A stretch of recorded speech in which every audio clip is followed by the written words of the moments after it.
नमस्कार, आप देख रहे हैं शाइनिंग इंडिया और मैं आपके साथ जितेंद्र शुक्ला। इस समय हम पश्चिम बंगाल में मौजूद हैं और आपको मेरी आवाज़ सुनाई दे रही होगी मगर मेरा चेहरा नहीं दिखाई दे रहा होगा, क्योंकि अगर हमें पत्रकारिता करनी है वो भी पश्चिम बंगाल में, तो हमें अपना चेहरा छुपाना होगा। आज पश्चिम बंगाल में यही स्थिति हो चुकी है कि अगर आपको राजनीति भी करनी है पश्चिम बंगाल में, तो आप अपना पार्टी जायज़ नहीं कर सकते, जाहिर नहीं कर सकते दुनिया में कि आप क्या कर रहे हैं, नहीं तो आपके साथ कुछ भी हो सकता है। तो इसी सारे मामले में इस समय हमारे साथ व्यक्ति मौजूद हैं। इनका नाम सुनील पाठक है। इनके साथ राजनीतिक हिंसा हुई, कैसी हुई, क्या हुआ, ये सब हम जानने की कोशिश करेंगे और इनसे जानने की कोशिश करेंगे कि आखिर बंगाल की राजनीति है क्या और क्यों हमेशा बंगाल की राजनीति में हिंसा बहुत ज़्यादा महत्वपूर्ण स्थान रखता है। पाठक जी, आपका बहुत बहुत धन्यवाद हमारे साथ जुड़ने के लिए। पाठक जी, सबसे पहले हम जानना चाहेंगे कि मतलब क्या हुआ था आपके साथ और क्यों हुआ था? आप तो जानते ही हैं कि पश्चिम बंगाल में राजनीति करना कैसा है। यहाँ खून की राजनीति होती है। कांग्रेस के टाइम में यही हुआ। कांग्रेस के बाद हमारी लाल बाम की सरकार थी, उसने भी खून की होली खेली, जिसे देखकर टीएमसी भी वही कर रही है। उसी का परिणाम हम जैसे भारतीय जनता पार्टी के कार्यकर्ताओं को भोगना पड़ता है। हुआ यूँ कि इन कांग्रेस तृणमूल के ये सब चंद बदमाश गुंडे हैं, जिनको ये मालूम है कि अगर यहाँ भाजपा का छत्र छाया आता है तो ये भारी पड़ेंगे और इनकी कटमनी तोलाबाजी ये सब नहीं हो पाएगी, जिससे भयभीत है। और जिसका परिणाम सुबह भी जिस दिन यह कांड हुआ उसके सुबह भी छोटी मोटी नोकझोंक हुई थी, तो इतना मुझे असर नहीं हुआ कि ऐसा भी हो सकता है। और ये किस लिए हुई थी नोकझोंक से? यूँ ही अपने आप में रंजिश, पार्टी वजह कोई नहीं जाएगा, बीजेपी जो करेगा उसका ये करेंगे, उसको ये करेंगे, भारतीय जनता पार्टी करने वालों को ऐसा कर देंगे, वैसा करेंगे, ये धमकाना। और वहाँ खड़ा होने के बाद हमारे साथ हमारे कार्यकर्ता होने बहुत सारे हैं जो डर जाते हैं, हमें देख कर ही सामने आते हैं, बाहर आने का हिम्मत जुटाते हैं। तो उनके लिए हमें भी खड़ा होना पड़ता है, जिसके वजह से नोकझोंक ज़्यादा हो जाता है। तो ये अक्सर होता रहता था। उस दिन किसी को अंदाज़ा नहीं, कोई ये अनुभव नहीं कर सकता था कि ऐसा भी कुछ हो सकता है। शिवरात्रि पूजा का दिन था। शाम को हमने सारे शिवरात्रि पंडाल में घूम घूम कर चंदा दिया और आकर यहाँ 2 मिनट के लिए यहीं बगल में ही जस्ट खड़े हुए थे। अचानक पीछे से हमला, गोली चली। अब हम समझ नहीं पाए कि ये गोली है कि बम है कि ईंटा है। समझने के पहले नज़र उठाते ही सामने आसामी जो शूटर था भास्कर राव।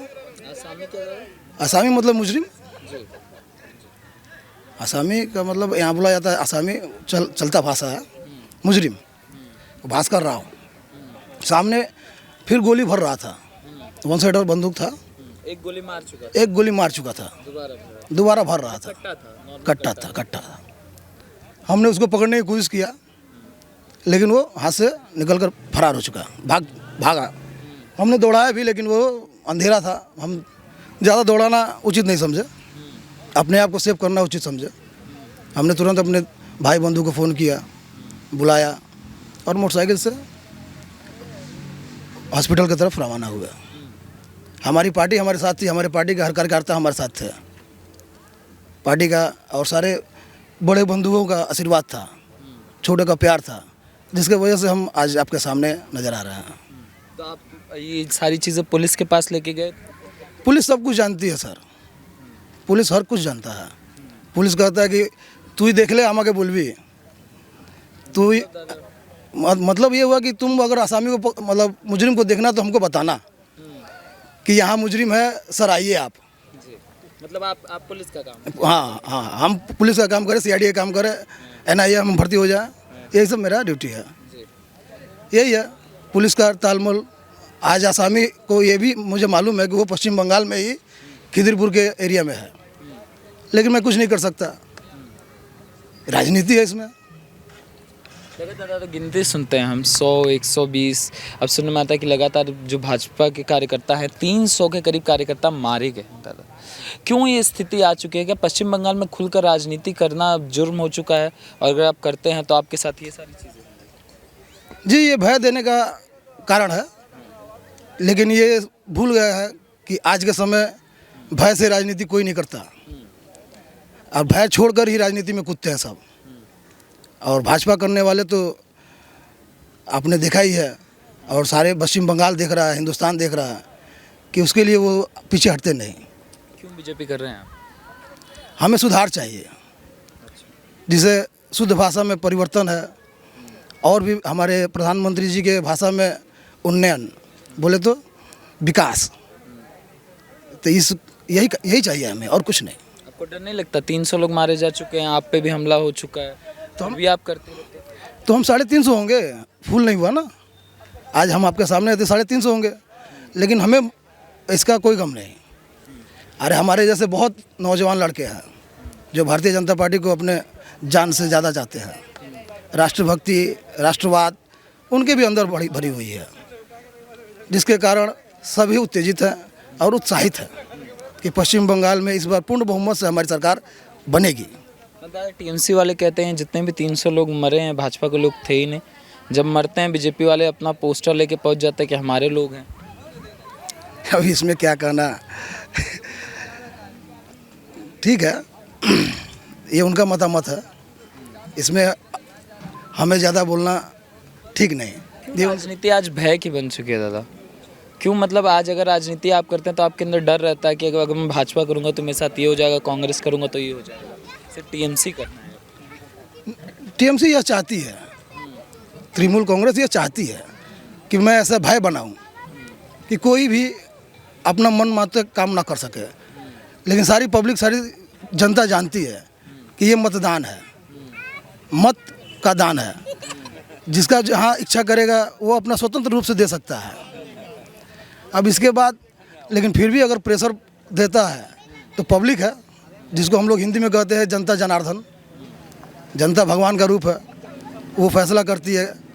कांग्रेस को इसी जनता ने हटाई थी, सीपीएम को इसी जनता ने हटाया, इनको भी इसी जनता ने हटाएगी। जो आज सिचुएशन है, दीवारों पे गांव-गांव में दीवारों पे लिख दिया गया है टीएमसी के द्वारा कि जो टीएमसी को वोट नहीं देगा बदला खून से लिया जाएगा। कहा जाता है कि आपको घरों से निकाल कर मारा जाएगा। इस तरीके के अभिभाषण जो होते हैं, आपको नहीं लगता कि लोग वोट देने नहीं निकलेंगे? नहीं, ऐसा बात नहीं है।